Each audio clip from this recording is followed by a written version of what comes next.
This line tells me everything I need to know about this code, and none of it is good. When code breaks the law of Demeter, objects lose agency, and systems turn into a house of cards. In this video, I'll show you why this code breaks object-oriented designs, and how to fix it without losing clarity. So let's dive in. Hello world, I'm David Scott Bernstein and welcome to The Passionate Programmer. Let's start with some code that looks completely reasonable. Why does this style of code feel convenient, but rots systems over time? Let's look at this slowly.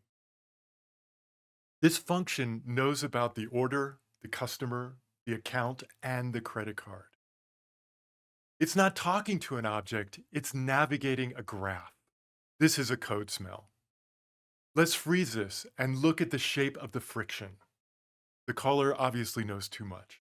Responsibilities then get smeared across layers and breaks down the object-oriented paradigm.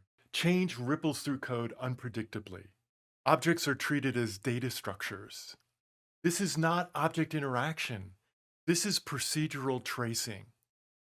And that's why it doesn't work in an object-oriented program. Here's why people defend this style. They say it's easier to understand because it reads like a recipe. But recipes don't scale when responsibilities change.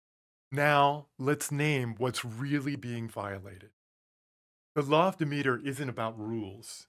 It is about agency. An assertive object manages its own state. You don't reach inside an object and pull out the things that you want.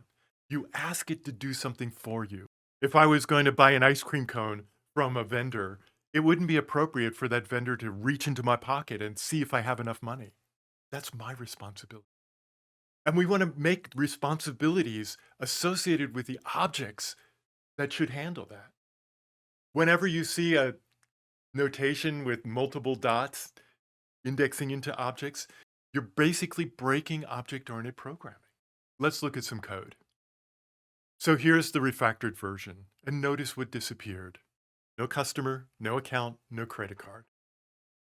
The caller knows what it wants, not how it happens.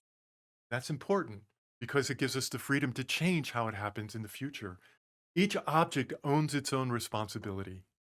No one reaches inside anyone else. If I change how payment works, I change just one object, not a whole bunch of objects. Here's our test. This is why Demeter lowers the cost of change. It makes our code more predictable. This is where the pushback usually comes. Are these abstractions actually necessary? The abstractions are unnecessary only if you don't expect change. But most systems exist because change happens. Procedural clarity is about seeing every step. OO clarity is about trusting each layer. Mixing these paradigms is what creates confusion. If this kind of design thinking is useful, then subscribe. This channel is about writing code that stays changeable, especially when AI is involved. Here's why Demeter matters so much. When Demeter is broken, objects lose agency. When objects lose agency, systems become procedural messes. That's why Demeter violations are so hard to refactor.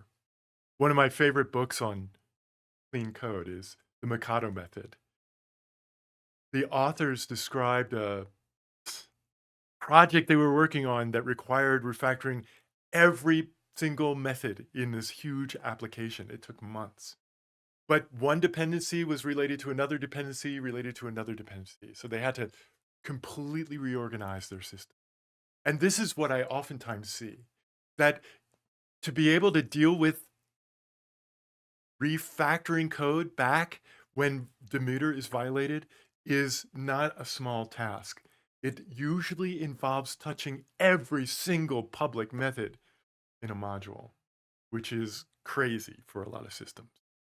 Once objects have agency, a new question appears. How do we decide where variation belongs? In behavior, in the data, or in the structure? That's the subject of the next video. Each episode in this series trains one diagnostic skill. This one was about agency. The next one is about variation. Watch the whole playlist. And until next time, happy coding.